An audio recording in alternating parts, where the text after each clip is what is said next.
নবীজির সাহাবী হযরতে আনাস ইবনে মালিক থেকে বর্ণিত, আল্লাহ নবীজি বলেন, ইলতামিসুস সাআ আল্লাতী তুরজা ফি ইয়াউমিল জুমআ। আশা করা যায় যদি কোনো বান্দা জুমার দিন আল্লাহ নিকটে কোনো দোয়া করে, আল্লাহ পাক বান্দার দোয়া কবুল করে নিবেন। বলেন সুবহানাল্লাহ। সাহাবীরা বলে, ইয়া রাসূলুল্লাহ, কোন সময় দোয়া করলে আল্লাহ পাক কবুল করে নিবেন? আমরা তা জানতে চাই। নবীজি বলেন, বাদাল আসরি ইলা গায়বুবাতিশ শামস। আসরের নামাজের পর সূর্য যখন পশ্চিম দিকে যখন ডুবে ডুবে যায়, এই মুহূর্তে বান্দা যখন কোনো আল্লাহর কাছে দোয়া করে, আল্লাহ পাক বান্দার দোয়া কবুল করে নিবেন। বলেন সুবহানাল্লাহ। তাহলে জুমার দিন দোয়া কবুলের দিন। দোয়া কবুলের সময় ভাই আমরা সকলে মিলে আসরের নামাজের পরে আমরা দোয়া করব তো ইনশাল্লাহ? জি, আমরা দোয়া করব। আসরের নামাজের পরে সূর্য যখন ডুবে ডুবে চলে যায়, কৃষক ভাই আপনি কৃষি কাজ করেন, ওই সময় আপনি দোয়া করবেন। ব্যবসায়ী ভাই আপনি দোকানের মধ্যে আছেন, ওই সময় আপনি দোয়া করবেন। আল্লাহ যেন সবাইকে দোয়া করা তৌফিক দান করেন। বলেন আমিন। জুমার দিন যদি কোনো ব্যক্তি মারা যায়, তার কবরে আযাব মাফ। সুবহানাল্লাহ। আমার জীবনে আমি সবচাইতে বেশি দোয়া করেছি আমার ফ্যামিলির জন্য, আমার বাবা মা সকলের জন্য, আমার আত্মীয় স্বজনের জন্য, বিশেষ করে আমার নিজের জন্য আমি পার্সোনাল একটা দোয়া করি, আল্লাহ মরণ তো দিবাই, আল্লাহ মরণটা আল্লাহ জুমার দিন দান করিও। পৃথিবীর মধ্যে মরণ সকলের আসবে, যার জীবন আছে তার মরণ আসবে। ম্যান ইজ মর্টাল, মানুষ মরণশীল, মরণ আসবেই, তাতে কোনো সন্দেহ নাই। তিরমিজি শরীফ 8 নাম্বার অধ্যায় 1074 নাম্বার হাদিস। ক্বালান নবী সাল্লাল্লাহু আলাইহি ওয়াসাল্লাম, নবীজির সাহাবী আব্দুল্লাহ ইবনে আমর থেকে বর্ণিত, আল্লাহ নবীজি বলেন, মা মিন মুসলিমিন ইয়ামুতু ইয়াউমাল জুমআ। নবীজি বলেন, যে ব্যক্তি জুমার দিন অথবা জুমার দিন রাতে মারা যায়, মা মিন মুসলিমিন ইয়ামুতু ইয়াউমাল জুমআতি আও লাইলাতাল জুমআ। নবীজি বলেন, যে ব্যক্তি জুমার দিন অথবা জুমার দিন রাতে মারা যায়, ইল্লা ওয়াকাহুল্লাহু ফিতনাতাল কবর, আল্লাহ পাক তাকে কবরের ফিতনা থেকে হেফাজত করে নেবেন। বলেন সুবহানাল্লাহ। কথা বলবো, ওমা তাওফিক ইল্লা বিল্লাহ। আল্লাহ যদি আমাকে তৌফিক দান করে, যে কথাগুলি বলিব আপনারা যাতে করে ধৈর্য সহকারে আমলে নিয়তে শুনতে পারেন, আমি যাতে করে আমলে নিয়তে বলতে পারি, সেজন্য আমরা সকলেই বলি আল্লাহুম্মা আমিন। কুরআনুল কারীমের মধ্যে সূরা জুমা নামে একটা সূরা আছে। এই সূরা জুমা এটা 62 নম্বর সূরা, 28 নম্বর পারা, 2 নম্বর রুকু, 9 নম্বর আয়াত। আল্লাহ বলেন, ইয়া আইয়ুহাল্লাযীনা আমানু, আল্লাহ বলে, হে ঈমানদারগণ, ইযা নুদিয়া লিস-সালাতি মিন ইয়াউমিল জুমআ, যখন তোমাদেরকে আহ্বান করা হয় বিশেষ করে জুমার দিন নামাজের সময়, ফাসআউ ইলা যিকরিল্লাহ, তোমরা আল্লাহ জিকিরের দিকে ধাবিত হয়ে যাও, আল্লাহর স্মরণের দিকে, আল্লাহর আহ্বানের দিকে তোমরা ধাবিত হয়ে যাও। বলেন সুবহানাল্লাহ। মুয়াজ্জিন আযান দেয়, নিজের ভাষা দিয়ে সে ডাকে না, আল্লাহর দেওয়া প্রদত্ত শব্দাবলী সে আমাদেরকে আহ্বান করে। ওয়াদারুল বাইআ, তোমরা কাজ কর্ম ছেড়ে দাও, বেচা কিনা ছেড়ে দাও। যালিকুম খায়রুল লাকুম ইন কুনতুম তা'লামুন, এটা তোমাদের জন্য কল্যাণকর যদি তোমাদের জ্ঞান থাকে। আয়াতের ভাষ্য দ্বারা বোঝা যায়, আমার আপনাদের মধ্যে যখন আমরা কৃষি কাজের মধ্যে লিপ্ত হয়ে যাই, বা দোকানের মধ্যে যখন ব্যবসা বাণিজ্য আরম্ভ করে দেয়, হঠাৎ যখন জুমা নামাজের জন্য আজান হয়ে যায়, আমরা কাজকর্ম ব্যবসা বাণিজ্য পেছনে ফেলে আমরা সেই মহান মালিকের ডাকে আমরা সাড়া দিয়ে দিব। বলেন সুবহানাল্লাহ। তাহলে আমরা জুমার দিন আজান দিলে তাড়াহুড়া করে ব্যস্ততাকে পেছনে ফেলে আমরা নামাজের জন্য আসতে রাজি আছি তো ইনশাল্লাহ? জুমার নামাজ পড়লে কি লাভ, এই মর্মে কতগুলি ফজিলতপূর্ণ হাদিস বলবো। 1 নাম্বার, ইবনে মাজাহ হাদিসের কিতাব 5 নাম্বার অধ্যায় 1086 নাম্বার হাদিস। قال النبي صلى الله عليه وسلم নবীজি বলেন আল জুমাআতু ইলাল জুমাআতি কাফারাতু মা বাইনাহুমা। নবীজি বলেন এক জুমা থেকে অপর জুমা পর্যন্ত বান্দার গুনাহগুলি কাফারা হয়ে যায়। মালাম তুকশাল কাবাইর, বান্দা যদি কোনো কবিরা গুনাহ না করে। হাদিসের ভাষ্য দ্বারা বোঝা যায় আপনাদের মধ্য থেকে যদি কোনো ব্যক্তি জুমার নামাজ আদায় করেন আগামী জুমা পর্যন্ত আপনার সগীরা গুনাহগুলি আল্লাহ পাক ক্ষমা করে দিবেন। বলেন সুবহানাল্লাহ। তাহলে ভেরি ভেরি ইম্পর্টেন্ট কথা হচ্ছে জুমার নামাজ পড়লে সগীরা গুনাহ 1 সপ্তাহের জন্য আল্লাহ পাক ক্ষমা করে দেয়। সো বি কেয়ারফুলি আমাদের মধ্যে যারা জুমার নামাজ আদায় করতে পারি না, কাজের ব্যস্ততা রেখে ভাই আমরা জুমার নামাজ আদায় করবো ইনশাআল্লাহ। এই জুমার অনেকগুলো বৈশিষ্ট্য আছে, এই ব্যাপারে হাদিস কি বলে? হাদিসের কিতাব তিরমিজি শরীফ 4 নাম্বার অধ্যায় 488 নাম্বার হাদিস। قال النبي صلى الله عليه وسلم নবীজি বলে খায়রু ইয়াউমিন তালাআত ফীহি শামসু ইয়াউমুল জুমআ। আল্লাহ নবীজি বলেন যে সকল দিনে সূর্য উদয় হয় ওই দিনগুলোর মধ্যে জুমার দিন সবচাইতে শ্রেষ্ঠ হয়ে যায়। আমি আবার বলছি দিনের মধ্যে সবচাইতে উত্তম দিন হচ্ছে জুমার দিন। এই দিনের মধ্যে কিছু বৈশিষ্ট্য পাওয়া যায়। 1 নাম্বার ফীহি খুলিকা আদম, আল্লাহ পাক এই দিনে আদম নবীকে সৃষ্টি করেন। আমাদের আদি পিতা আদম নবীকে সৃষ্টি করেন। 2 নাম্বার ফীহি উদখিলাল জান্নাহ, আল্লাহ পাক আদম নবীকে জান্নাতের মধ্যে প্রবেশ করান। ওয়াফীহি উখরিজা মিনহা, আল্লাহ পাক আদম নবীকে জান্নাত থেকে জমিনের মধ্যে পাঠান। ওয়ালা তাকুমুস সাআ ইল্লা ফি ইয়াউমিল জুমআ, আল্লাহ নবীজি বলেন কিয়ামত সংঘটিত হবে না তবে জুমার দিন কিয়ামত সংঘটিত হয়ে যাবে। হাদিসের ভাষ্য দ্বারা বোঝা যায় 4টা বৈশিষ্ট্য জুমার দিন পাওয়া যায়।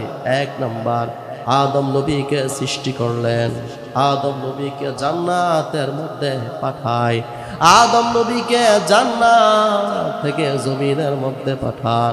4 নাম্বার, কিয়ামত সংগঠিত হবে। তাহলে এই হাদিসের মধ্যে 4টা বৈশিষ্ট্য পাই না। আরেক হাদিসের মধ্যে পাওয়া যায় 5টা বৈশিষ্ট্য। কয়টা বৈশিষ্ট্য? 5টা।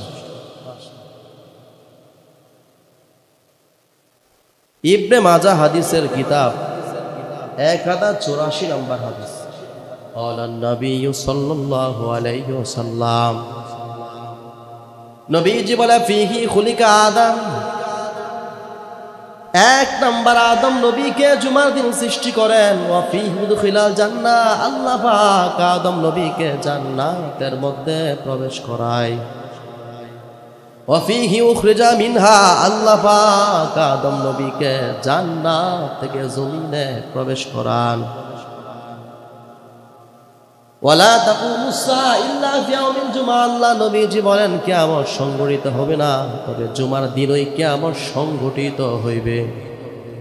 5 নাম্বার, আল্লাহ নবীজি বলেন আদম নবীকে জুমার দিন আল্লাহ পাক তিনার জানকে কবজা করেন। বলেন আল্লাহু আকবার। তাহলে হাদিস দ্বারা বোঝা যায় 4 থেকে 5টা বৈশিষ্ট্য পাওয়া যায়, 4 থেকে 10টা বৈশিষ্ট্য পাওয়া যায় জুমার দিন। এজন্য আমরা এই জুমার দিনকে গুরুত্ব দিব। জুমার দিন দোয়া কবুল হয়। কি কবুল হয়? দোয়া কবুল হয়। দলিল তিরমিজি শরীফ 4 নম্বর অধ্যায় 489 নম্বর হাদিস। মুহাদ্দিসিনে কেরাম বলেন দোয়া কবুল হওয়ার জুমার দিন 1 নাম্বার দোয়া কবুল হয় নামাজের সময়। কয়েকটা মত আছে, নামাজের সময় জুমার দোয়া কবুল হয়, খুতবার সময় কবুল। তবে সবচাইতে বিশুদ্ধ মত হচ্ছে আসরের নামাজের পর। ক্বালান নবী সাল্লাল্লাহু আলাইহি ওয়াসাল্লাম, নবীজির সাহাবী হযরতে আনাস ইবনে মালিক থেকে বর্ণিত, আল্লাহ নবীজি বলেন ইলতামিসুস সাআ আল্লাতী তুরজা ফি ইয়াউমিল জুমআ। আশা করা যায় যদি কোনো বান্দা জুমার দিন আল্লাহ নিকটে কোনো দোয়া করে, আল্লাহ পাক বান্দার দোয়া কবুল করে নিবেন। বলেন সুবহানাল্লাহ। সাহাবীরা বলে ইয়া রাসূলুল্লাহ, কোন সময় দোয়া করলে আল্লাহ পাক কবুল করে নিবেন? আমরা তা জানতে চাই। নবীজি বলেন বাদাল আসরি ইলা গায়বুবাতিশ শামস। আসরের নামাজের পর সূর্য যখন পশ্চিম দিকে যখন ডুবে ডুবে যায়, এই মুহূর্তে বান্দা যখন কোনো আল্লাহর কাছে দোয়া করে, আল্লাহ পাক বান্দার দোয়া কবুল করে নিবেন। বলেন সুবহানাল্লাহ। তাহলে জুমার দিন দোয়া কবুলের দিন। দোয়া কবুলের সময় ভাই আমরা সকলে মিলে আসরের নামাজের পরে আমরা দোয়া করব তো ইনশাআল্লাহ? জি, আমরা দোয়া করব। আসরের নামাজের পরে সূর্য যখন ডুবে ডুবে চলে যায়, কৃষক ভাই আপনি কৃষি কাজ করেন, ওই সময় আপনি দোয়া করবেন। ব্যবসায়ী ভাই আপনি দোকানের মধ্যে আছেন, ওই সময় আপনি দোয়া করবেন। আল্লাহ যেন সবাইকে দোয়া করা তৌফিক দান করেন। বলেন আমিন। জুমার দিন যদি কোনো ব্যক্তি মারা যায়, তার কবরে আযাব মাফ। সুবহানাল্লাহ। আমার জীবনে আমি সবচাইতে বেশি দোয়া করেছি আমার ফ্যামিলির জন্য, আমার বাবা মা সকলের জন্য, আমার আত্মীয় স্বজনের জন্য, বিশেষ করে আমার নিজের জন্য আমি পার্সোনাল একটা দোয়া করি, আল্লাহ মরণ তো দিবাই, আল্লাহ মরণটা আল্লাহ জুমার দিন দান করিও। পৃথিবীর মধ্যে মরণ সকলের আসবে, যার জীবন আছে তার মরণ আসবে। ম্যান ইজ মর্টাল, মানুষ মরণশীল, মরণ আসবেই, তাতে কোনো সন্দেহ নাই। তিরমিজি শরীফ 8 নাম্বার অধ্যায় 1074 নাম্বার হাদিস। ক্বালান নবী সাল্লাল্লাহু আলাইহি ওয়াসাল্লাম, নবীজির সাহাবী আব্দুল্লাহ ইবনে আমর থেকে বর্ণিত, আল্লাহ নবীজি বলেন মা মিন মুসলিমিন ইয়ামুতু ইয়াউমাল জুমআ। নবীজি বলেন যে ব্যক্তি জুমার দিন অথবা জুমার দিন রাতে মারা যায়, মা মিন মুসলিমিন ইয়ামুতু ইয়াউমাল জুমআতি আও লাইলাতাল জুমআ। নবীজি বলেন যে ব্যক্তি জুমার দিন অথবা জুমার দিন রাতে মারা যায়, ইল্লা ওয়াকাহুল্লাহু ফিতনাতাল কবর, আল্লাহ পাক তাকে কবরের ফিতনা থেকে হেফাজত করে নেবেন। বলেন সুবহানাল্লাহ। হাদিসের ভাষ্য দ্বারা বোঝা যায় আপনাদের এলাকার মধ্যে যে নারী অথবা যে পুরুষ জুমার দিন মারা যায়, এখানে অনেকের বাবা হয়তো বা জুমার দিন মারা গিয়েছে, অথবা অনেকের আত্মীয় স্বজন জুমার দিন মারা গিয়েছে। নবীজি বলেন জুমার দিন যদি কোনো মুসলমান ব্যক্তি মারা যায় অথবা জুমার দিন রাতে মারা যায়, আল্লাহ পাক তার কবরের আযাবকে ক্ষমা করে দিবেন। বলেন সুবহানাল্লাহ। তাহলে জুমার দিন আমাদের মরণ হওয়ার জন্য দোয়া করব। কথাগুলি মনে থাকবে ইনশাআল্লাহ। আল্লাহ জানা বোঝার তৌফিক দান করে। বলেন আমিন। জুমার দিন বাড়ি থেকে বাহির হয়ে এসে মসজিদে আসলে কি লাভ, এই ব্যাপারে হাদিস কি বলে? সহিহ বুখারী 11 নাম্বার অধ্যায় 883 নাম্বার হাদিস। সাহাবী হযরতে সালমান ফারসি রাদিয়াল্লাহু তাআলা আনহু ক্বালান নবী সাল্লাল্লাহু আলাইহি ওয়াসাল্লাম, নবীজি বলেন লা ইয়াগতাসিলু রাজুলুন ইয়াউমাল জুমআ। নবীজি বলেন যে ব্যক্তি জুমার দিন গোসল করে, ওয়া তাতাহারু মাস্তাতা মিন তুহুরিন, যথাসাধ্য অনুযায়ী সুন্দর পোশাক পরিধান করে পবিত্রতা অর্জন করে নেয়, ওয়াদাইনু মিন দুহুনি, মাথার মধ্যে তেল ব্যবহার করে, আও ইয়ামাসসু মিন তিবিন, সুগন্ধি ব্যবহার করে, আমি আবার বলছি, যে ব্যক্তি জুমার দিন সুন্দর করে গোসল করে অথবা পবিত্রতা অর্জন করে, মাথার মধ্যে তো ব্যবহার করে অথবা সুগন্ধি ব্যবহার করে, সুম্মা ইয়াখরুজু মিন বাইতি, অথবা যে ব্যক্তি ঘর থেকে বাহির হয়ে যায়, বাড়ি থেকে বাহির হয়ে যায়, আল্লাহ বলে ফেরেশতা বান্দার প্রতিটা কদমে কদমে একটা করে গুনাহগুলি মোচন করে দাও এবং একটা করে নেকি বৃদ্ধি করে দাও। বলেন সুবহানাল্লাহ। অতঃপর বান্দা যখন সুম্মা ইয়াদখুলু ফিল মসজিদি, মসজিদের মধ্যে প্রবেশ করে, ফালা ইউফারিকু বাইনা ইসনাইন, বান্দা যদি কাউকে না ডিঙ্গায়, যে জায়গার মধ্যে জায়গা পায় সেই জায়গার মধ্যে যদি বসে যায়,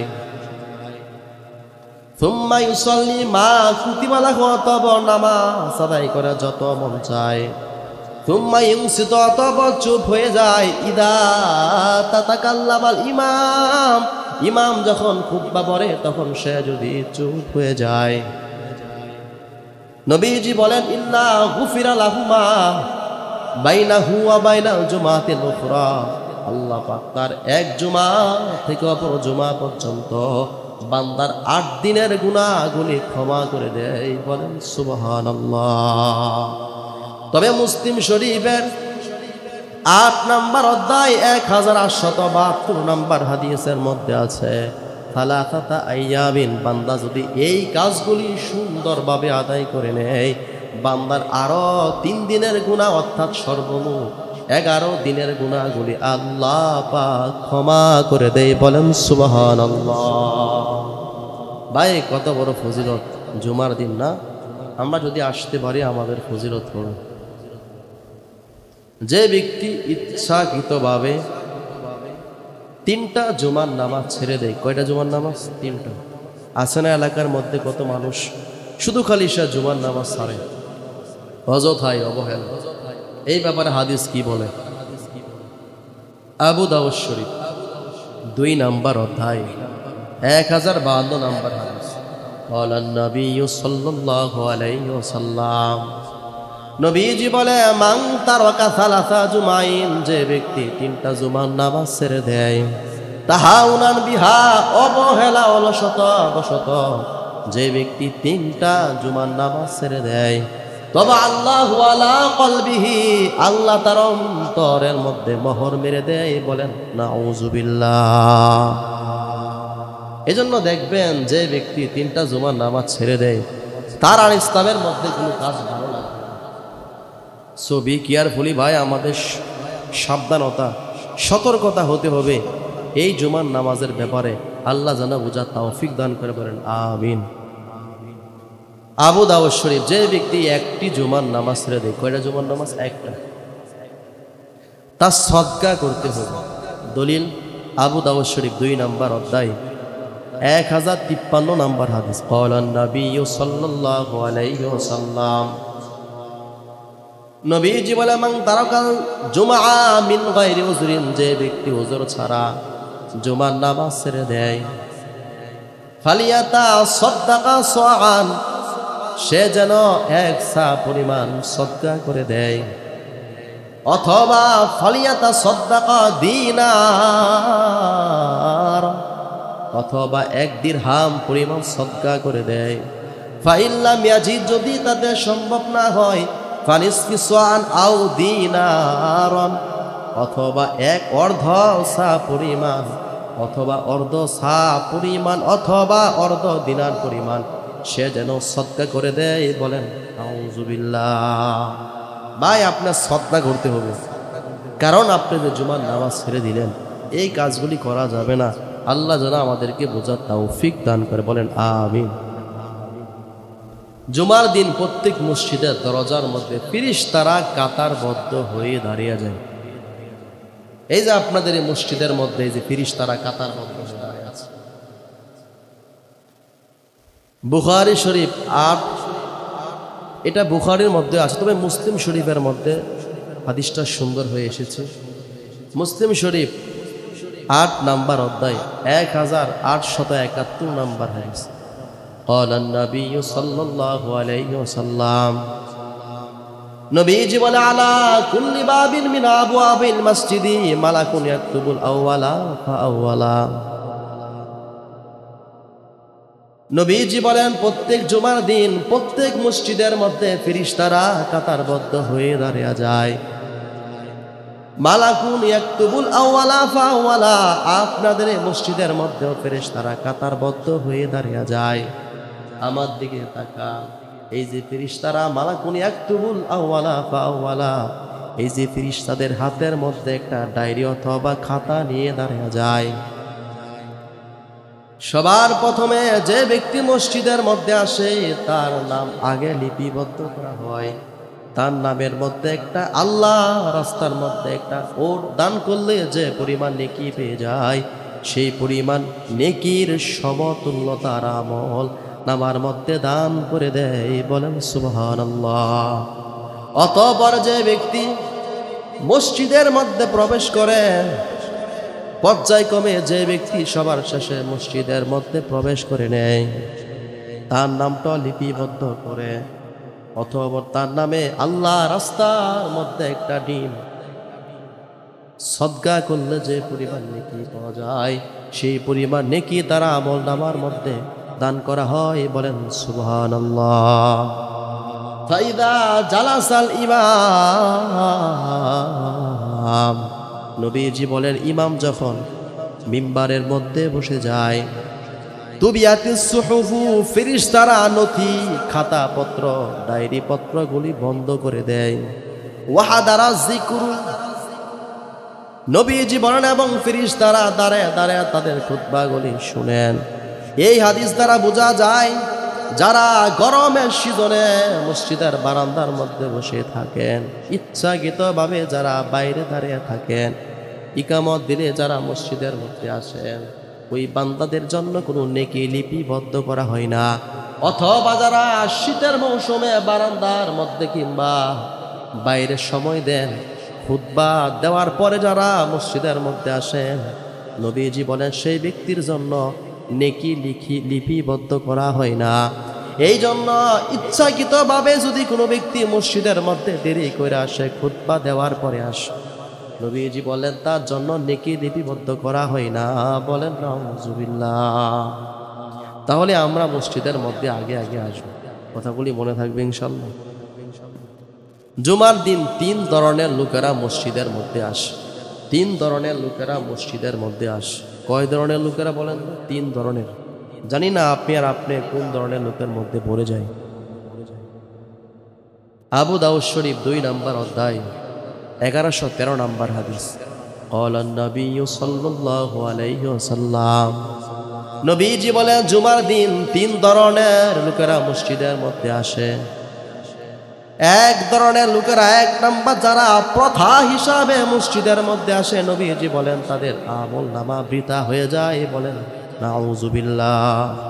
প্রথা মানে যে ব্যক্তি মসজিদের মধ্যে আসে, হঠাৎ করে জুমার আজান দিয়া দেয়, ব্যবসায়ী ভাই ব্যবসায়ের মধ্যে লিপ্ত আছে, মাঠের মধ্যে কৃষক ভাইরা কাজ করে, টেনশন, আরে আজকে তো শুক্রবার, মসজিদের মধ্যে না গেলে মানুষে কি বলবে, এই যে একটা প্রথা হিসাবে তারা আসে।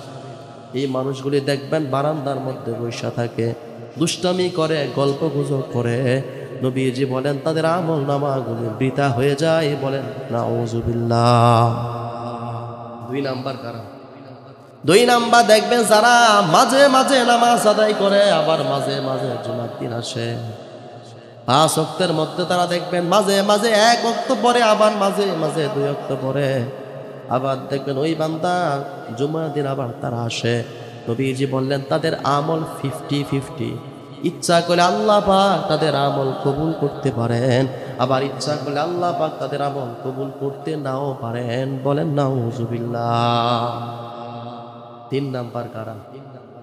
নবীজি বলেন 3 নাম্বার হলো ওই সকল ব্যক্তি যারা 5 ওয়াক্ত নামাজের মধ্যে আসে, কারণ ছাড়া তারা নামাজ কাজা করে না।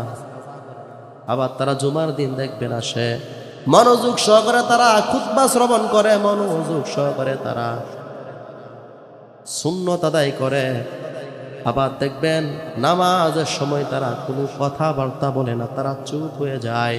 নবীজি বলেন ওই সকল বান্দাদের জন্য আল্লাহ পাক এক সপ্তাহের গুনাহগুলো ক্ষমার ঘোষণা দিয়েছেন। বলেন সুবহানাল্লাহ। তাহলে এই 3 শ্রেণীর ব্যক্তির মধ্যে প্রথম নাম্বারের আমল বৃথা, দ্বিতীয় নাম্বারে 50-50 চান্স, কবুল হতেও পারে না হতে পারে। 3 নাম্বার ব্যক্তির আমল কবুল হয়ে যাবে। আল্লাহ যেন আমাদেরকে সঠিকভাবে জুমার নামাজ আদায় করার তৌফিক দান করে, বলেন আমিন। আপনাদের এলাকার মধ্যে দেখবেন কিছু মানুষ, সব এলাকার মধ্যে আছে, দেখবেন কিছু মানুষ জুমার দিন আসবে সবার শেষে এসে সে চেষ্টা করে সামনের কাতারে বসার জন্য। আছে না নাই? মুসল্লির কি ডিঙ্গি আছে না? এই ব্যাপারে হাদিস কি বলে? তিরমিজি শরীফ 4 নাম্বার অধ্যায় 513 নাম্বার হাদিস। ক্বালান নবিয়্যু সাল্লাল্লাহু আলাইহি ওয়াসাল্লাম, নবীজি বলে, মান তাখাত্তা রিকাবান নাস ইয়াওমাল জুমআ। নবীজি বললেন, যে ব্যক্তি মানুষের ঘাড় টপকিয়ে কাতার ভেদ করে সামনের দিকে যাওয়ার চেষ্টা করলো, ইত্তাখাযা জিসরান ইলা জাহান্নাম, নবীজি বললেন সে যেন জাহান্নামের দিকে রাস্তা নির্মাণ করলো। বলেন নাউজুবিল্লাহ। এই কাজগুলি হয় কি হয় না ভাই? এই কাজগুলি করা যাবে। আর কিছু মানুষ দেখবেন খুতবার সময় তারা বসে বসে ঘুমায়, আছে না? হেলান দিয়া বসে থাকে। এই ব্যাপারে হাদিস কি বলে? বুখারী শরীফের 8 নাম্বার অধ্যায় 921 নাম্বার হাদিস। ক্বালান নবিয়্যু সাল্লাল্লাহু আলাইহি ওয়াসাল্লাম, নবীজির সাহাবী আবু সাঈদ খুদরি থেকে বর্ণিত, তিনি বলেন, জালাসা যাতা ইয়াউমিন আলাল মিম্বার ওয়া জালাসনা হাওলাহু। আল্লাহ নবী যখন মিম্বারের উপর বসে যায়, আমরা নবীজির দিকে চতুর্দিক করে মুখ করে বসতাম। নবী মিম্বারের মধ্যে বসে গেলে আমরা চতুর্দিক দা নবীর দিকে মুখ করে বসতাম। নবী নাই, সাহাবায়ে কেরাম নাই, ইমাম আছে আর মুক্তাদি আছে। সুতরাং ইমাম সাহেব যখন খুতবা দেয়, মুসল্লিরা ইমাম সাহেবের দিকে তাকানো, এটা নিয়ম, এটা সুন্নাহ। কারণ খুতবা দেওয়া কিন্তু সুন্নাহ, আর খুতবা মনোযোগ সহকারে এটা ওয়াজিব হয়ে যায়। বলেন সুবহানাল্লাহ। কিছু মানুষ দেখবেন খুতবার সময় 2 হাঁটু উপরে উঠায়া পায়ের নালা ধরে বসে থাকে, আছে না নাই? হ্যাঁ, অবশ্যই আছে। আপনারা বললেও আছে, না বললেও আছে। আছে বিদায় হাদিসের মধ্যে আছে বিদায় হাদিসের মধ্যে পরিচয় এখন বলবো। দলিল তিরমিজি শরীফের 4 নাম্বার অধ্যায় 514 নাম্বার হাদিস। ক্বালান নবিয়্যু সাল্লাল্লাহু আলাইহি ওয়াসাল্লাম, নবীজি বললেন, ক্বালা নাহানিল হাবওয়াতি ইয়াউমাল জুমআ ওয়াল ইমামু ইয়াখতুবু। নবীজি বলেন, ইমাম খুতবা দেওয়ার সময় তোমরা যেন 2 হাঁটু উঠিয়ে পায়ের নালা ধরে যেন না বসো। বলেন নাউজুবিল্লাহ। হাদিসের ভাষ্য দ্বারা বোঝা যায়, ইমাম খুতবা দেওয়ার সময় মুসল্লিরা যদি 2 হাঁটু করে উঠায়া পায়ের নালা ধরে বসা, এটা মাকরুহ হয়ে যায়। অনেকে আবার দেখবেন মসজিদের মধ্যে ঘুমায় খুতবা দেওয়ার সময়। এই ঘুম সম্পর্কে হাদিস কি বলে? তিরমিজি শরীফ 4 নাম্বার অধ্যায় 526 নাম্বার হাদিস। ক্বালান নবিয়্যু সাল্লাল্লাহু আলাইহি ওয়াসাল্লাম, নবীজি বলে, ইযা নাআসা আহাদুকুম ইয়াউমাল জুমআ, তোমাদের মধ্যে যখন কোনো ব্যক্তির ঘুমের আবেশ আসে, ফালিয়াতাহাওয়াল মিন মাজলিসিহি, নবীজি বলেন তখন সে যেন এক স্থান থেকে উঠে অন্য স্থানের মধ্যে চলে যায়। বলেন, তাহলে যদি অন্য স্থানের মধ্যে চলে যায়, তার ঘুমের আবেশটা ভেঙে যাবে। যে কথাগুলি বলেছি জুমার দিন সম্পর্কে, আল্লাহ যেন আমাদেরকে এই কথার উপর আমল করা তৌফিক দান করে। ওমা তৌফিক